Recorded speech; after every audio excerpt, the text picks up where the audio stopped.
Hello, Narnach here. Welcome back to Path of Exile. We are playing in the Hardcore Breach League. And basically there's not a lot of time that passed between the previous episode and the current one. In fact, we are still in the same instance of the map. All I did was sort through the loot that we found. And equipped the things that were useful. And we are now at 800 and nearly 850 life and to a 560 energy shield, which is up 150 life and 80 points of energy shield from what we had last episode. So we're now using these mage's vestments with some decent resists, tribal circlet and the tarnished spirit shield, as well as still our old boots and some really simple gloves that are rolled in order to get a 3-link in order to get our raging spirits settled somewhere. So our resists are in a better state as well, roughly 55, 55, 35, which is up from just about everything being in fire resist and being capped on fire resist and not having much of any of the other resistances. So of course, if you add up all our health, so our life and our energy shield, then we're at about 1400 points of health. And energy shields, unless you have a reliable means of regenerating it, you shouldn't really count it one-on-one as life. Because of course, if you're on a sustained fire, then your energy shield is not gonna regenerate, and you're only stuck with your life, which is what you can, of course, replenish using a flask. And someone else died again. It's been raining people on ladder this afternoon or this evening. For their sakes, I hope it's not going to be too many more. But from my perspective, we're slowly preparing for the endgame content. Well, the endgame content, the end of act content. So that's going to be the piety fight, that's going to be the dominance fight. And for those it is useful to have both life and resistances. So we're in pretty good shape. As well as of course the breaches having elemental ties. It does make sense to be in a decent shape in order to deal with that specific content. Speaking of content, this looks like a path I haven't encountered before. I don't like it. And that was that. The Catacombs are really not a place that you have any other reason to go to besides the trial these days.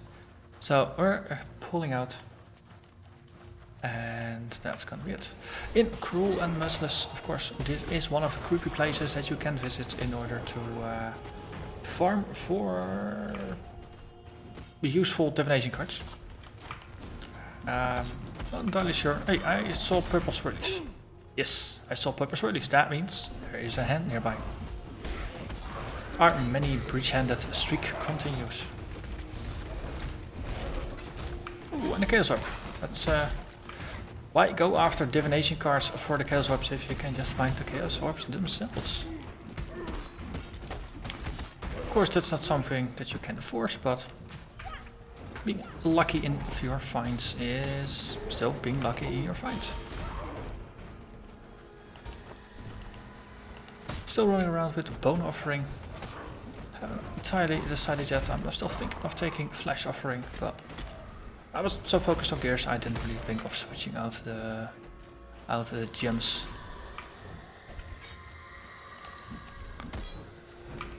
Oh. No, that ghost is just gonna disappear about a couple steps away from the next rare, which is very, very typical ghost behavior.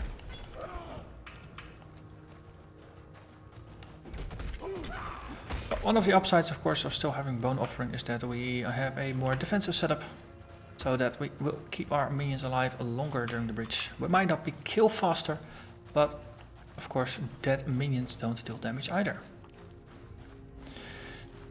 So our zombies are in a decent state. We can just add a couple more corpses in order to maximize our Bone Offering. Summoned portal, and then we go.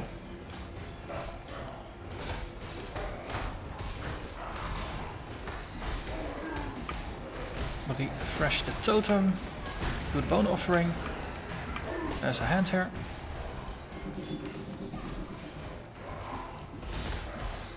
Convocate in order to move things closer. Finishing some things. Yeah, we're slowing down. And yeah, we're in a bit of a corridor here, so it's really difficult to get to another room in order to secure more kills. So this was just going to be a limited run. But the lesson learned here is pay attention to the purple swirlies. If you see purple swirlies in the air, even if you don't see a hand on the minimap just yet, just start scouting about. Because, well, a breach is indeed nearby. So, that is one part of the content in this area completed. Next up is going to be the sewers of the marketplace that also have to be cleared still.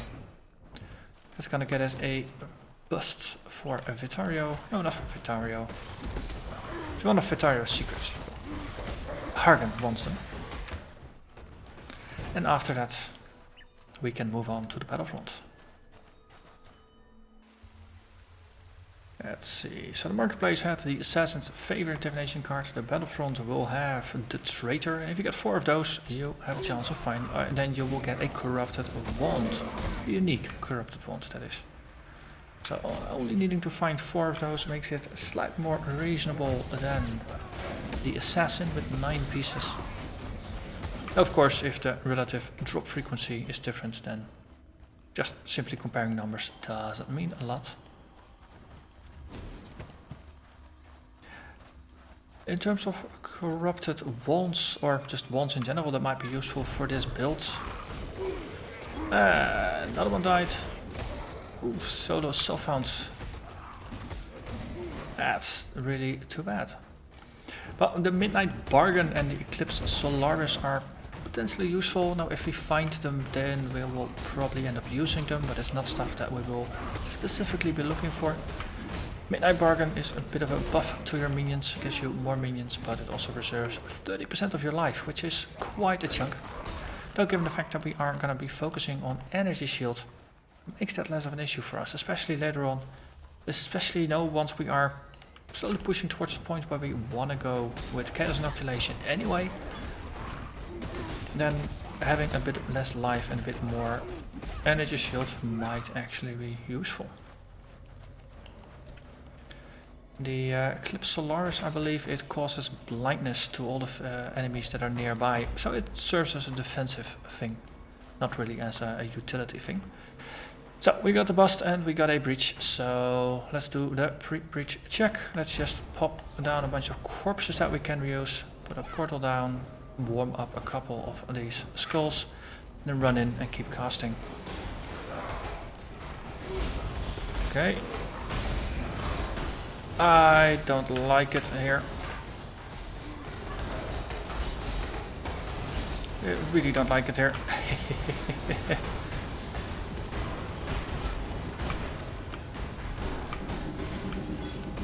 This is Xoth. Oh, zombies are gone as well. At least some of the zombies, because they do provide a bit of a body to our army. Xoth's favored and loyal.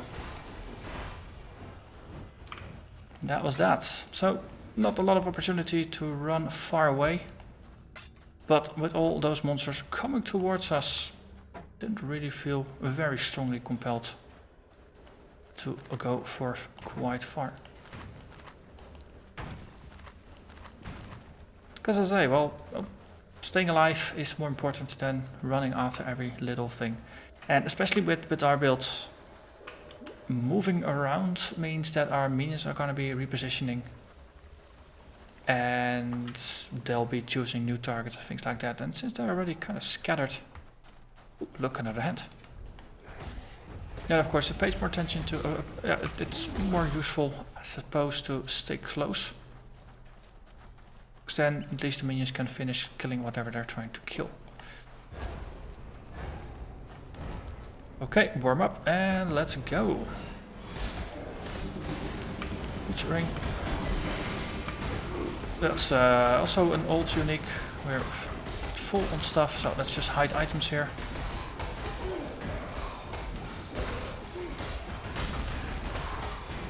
Hit the weights. Refresh our totem. Our clasped hands. Convocate minions in just to get more kills. And that was that. Oh, that went rather well. Splinter of Xof, and I recognize this one. Asphyxia's Wrath, yes, yes. It looks so shiny, made out of crystal. I like it. And let's see. Oh, the new Breach Lord ring thing. Bonus to intelligence, maximum mana, cold resistance, and life on kill. Current one is the life is useful, so in a rift we get extra life from it. Everything else, so. Here, similarly, bonus to cold resistance is useful, but not having life on it means it's less good than what we currently have. 5 splinters of Xof so far. That's pretty decent. I think we should just empty our pockets. Ooh, hatred. The cold damage aura. But it's gonna reserve 50% of our mana, and I don't think that's gonna be a particularly wise choice at this point in time. It's gonna be a bit too much. See, the bust of Marseille Lioni gets us a skill point. So that's faster attack and cast speed for minions, as well as +1 to Spectres. Now, I don't remember being able to get Spectres just yet. No. See you. Might be when we defeat General Graficius. That always tends to unlock some interesting things. We came through via the portal, so we go back through the portal. Silk gloves with 4 sockets but no links, so I'm not gonna waste anything on that. Which is actually the reason why I bought these from Groost back in Act 2. I actually went back to Act 2 to pick up these, because they were already 3 linked, and the 3 link is all I cared about. And fuses are way too precious to waste on this early game armors. Okay, so we'll see if this leads through, and lucky for us, it does.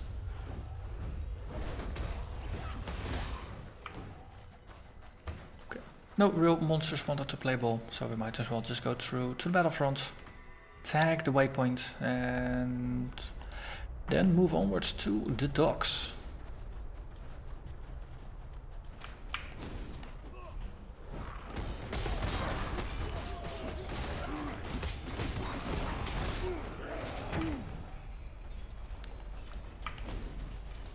So we just convoke our minions over here.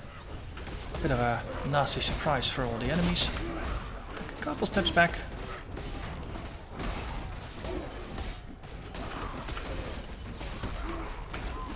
And oh yeah, they got some mages.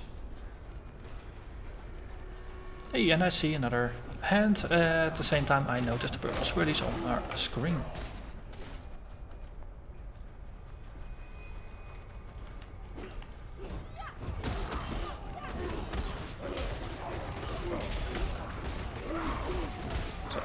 Lots of corpses, which is going to be very useful for our awakening, and let's just dive in.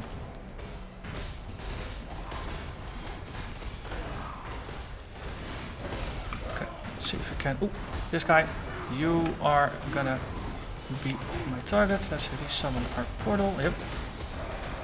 Get out. Convoke monsters in here. Deal with this next clump. Level up, get a card. I think that's also level appropriate for a level armor. And then out of monsters. No, no.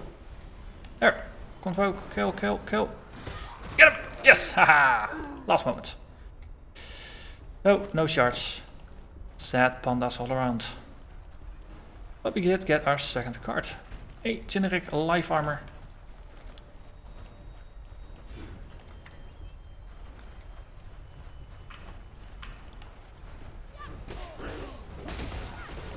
I got a suspicion the Carrion Crow might be a relatively common card to drop because it's only a blue. Guaranteed life on it, that's useful, but it's a random base. So no, you have no idea of knowing / guaranteeing that it's actually going to be useful for your build. Or that it's even going to be level appropriate, for that matter. Because it could be that you get the very first tier of energy shield armors if you're strength based or something like that.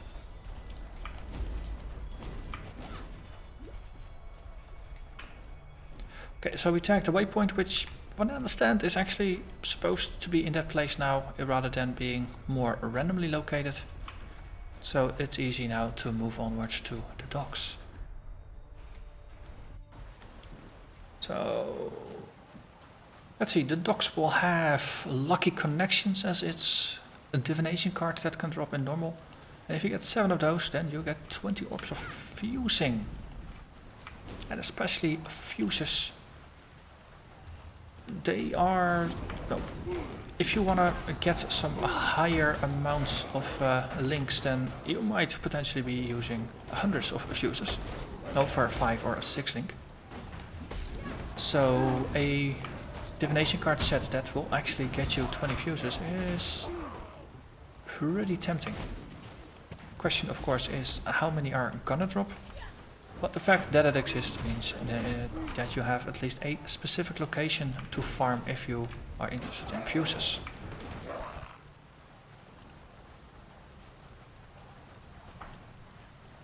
So yeah, once you hit Act 3, in normal the farming locations do start to pile up. And depending on what you want, you might want to visit different spots. Or you want to set up a rotation, just go through different areas and then go back again if you don't like the monotony. Let's see, what do we do? Assassinate the target, keep at least 1 guard alive. That's something where you can't quite guarantee. So we should just pull the boss and then just get out. Yep, here. Then we just convoke our minions. And then make sure that at least the boss is going to be as close as possible. It gets us the best chance. Yes, we got him. Excellent. And then he ported over from there to here. And we have a level 2 Vorici. Let's see, there's an int. Full plate, 4 links. Ooh, Moonstone Ring, that's potentially useful. Oh, the whole energy base that we have. But not quite. So we keep pushing on and yet another one bites the dust.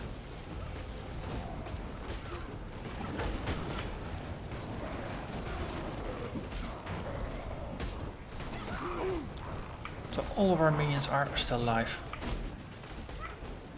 Which is good, means we don't have to recast them. We are looking for the box with the thing. Yes, I know, very specific, the box with the thing. The tomatic sulfite is the thing that we're looking for. Which is this magical quest item. That's what you want to give to Lady Diala. So she can give us another magical quest item, which you can use to actually advance. It's almost like a key, but not a key. Which would make Lady Diala a door, but not quite a door. I'm not entirely sure where I'm going with this entire analogy, so let's just forget it. Let's see. Another chest. And a little bit of side area. Let's not get roasted here. We got minions for that. Especially not once they start getting into our life.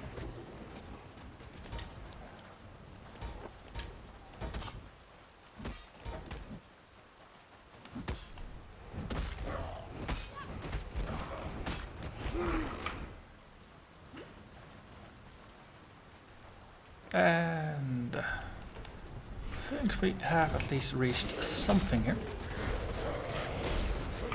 Getting out of the way seems like a useful idea. As I said before, once you see your energy shield taking hits, just get out of the way, let the minions take the beating. You are not a tank after all, your minions are. And minions can be recast as often as is needed. You yourself are a bit less replaceable.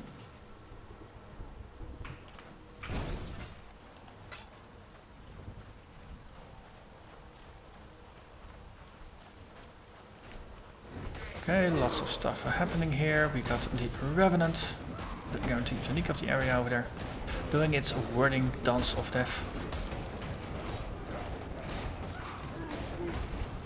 It dances no more.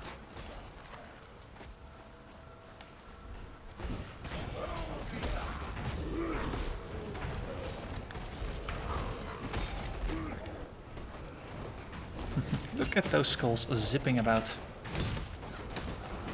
Well, the more we boost them, the better they get.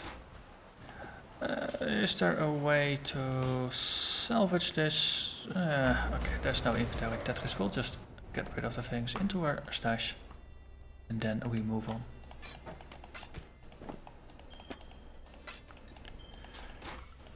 At least once we get to Fairgrace, we can at least get rid of the thingamajig. You want something? So, still nothing relevant to offer, but at least he's level 2 now. Once we get him to level 3, we can get ourselves a hideout. And then once we get Elrion to level 3, we can switch to proper looking hideout.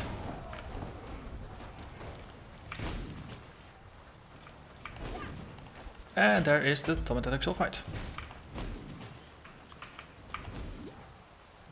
So that means there is going to be one more branch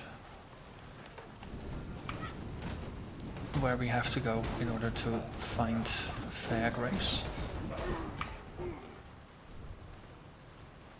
And that's also where the waypoint is, so that is very convenient.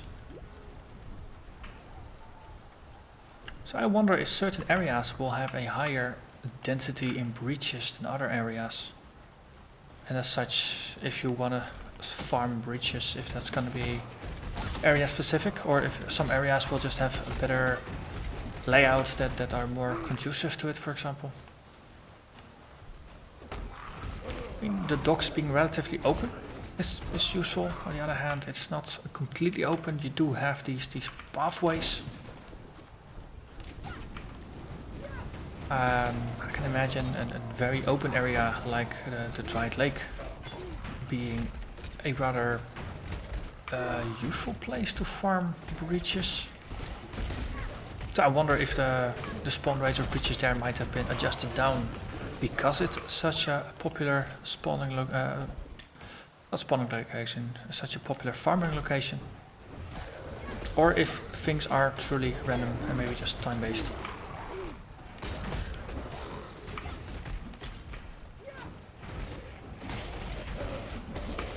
I'm sure that as the league progresses, we will find out how things work exactly, what the mechanics are.